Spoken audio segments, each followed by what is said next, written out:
Saudara, hari ini tim hukum TPN Ganjar Mahfud mendaftarkan gugatan perselisihan hasil pemilihan umum atau PHPU ke Mahkamah Konstitusi.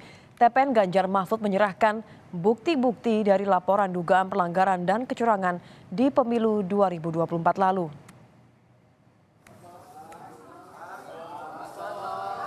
Kedatangan TPN Ganjar Mahfud di Gedung 3 Mahkamah Konstitusi pada pukul 16.25 waktu Indonesia Barat. TPN datang tanpa dihadiri Capres-Cawapres nomor 3 Ganjar Mahfud.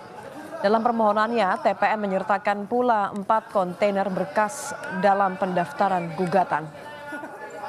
Gugatan ini berfokus pada dalil pelanggaran pemilu 2024 yang terjadi secara terstruktur, sistematis, dan masif. TPN juga menyebut seluruh dugaan kecurangan berawal dari nepotisme yang berujung penyalahgunaan kekuasaan.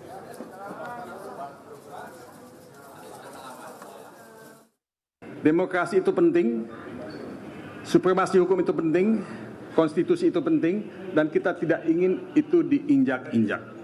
Kita tidak ingin itu dilanggar. Ya.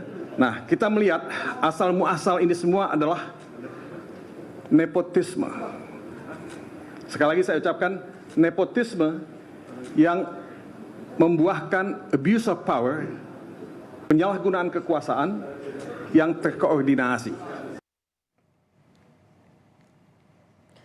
Untuk mengetahui informasi terkini terkait pendaftaran gugatan sengketa pemilu di hari terakhir, sudah ada jurnalis Kompas TV, ada Francisco Donasiano di Gedung Mahkamah Konstitusi. Selamat malam, Sisko. Hari ini TPN Ganjar Mahfud memasukkan gugatan terkait dengan dugaan kecurangan dalam pemilu.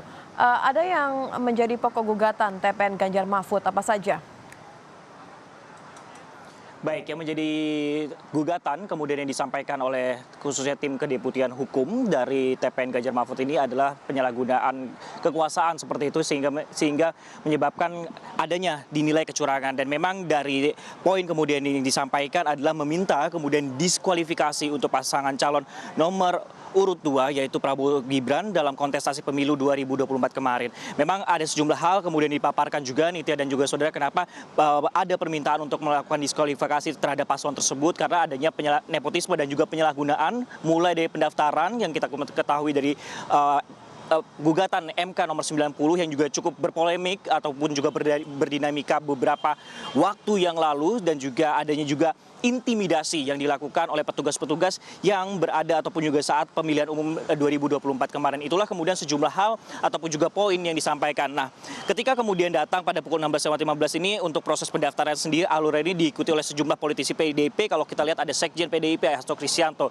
kemudian ada Adiana Pitupulu, Masinton Pasaribu, dan untuk TPN sendiri dihadiri juga oleh Ketua TPN yaitu Arsyad Rashid, kemudian juga deputi hukumnya Todung Mulya Lubis. Ini sekitar 1,5 jam untuk proses pendaftaran, dan itulah kemudian hasil ataupun juga yang disampaikan dalam hasil konferensi pers adalah masalah pendiskualifikasian. Nah, kalau kita lihat dari pasangan paslon nomor urut 3 ataupun juga paslon 01 ini sebenarnya tidak jauh berbeda, namun kalau untuk terkait dengan gugatannya ini perbedaannya adalah kalau paslon 01 ataupun juga Timnas Amin ini meminta untuk mendiskualifikasi cawapres nomor urut 2 Gibran Rakabuming Raka, yang juga kalau kita lihat dari dalil ataupun juga yang disampaikan adalah masalah dari peraturan MK nomor 90 yang kemudian berpolemik juga, dan juga dari perjalanan pemilihan umum yang dinilai juga terjadi kecurangan. Itulah sejumlah hal kemudian yang disampaikan, dan memang pada hari ini Nitya dan juga saudara merupakan batas terakhir untuk permohonan gugatan ke Mahkamah Konstitusi, mengingat juga 3 hari setelah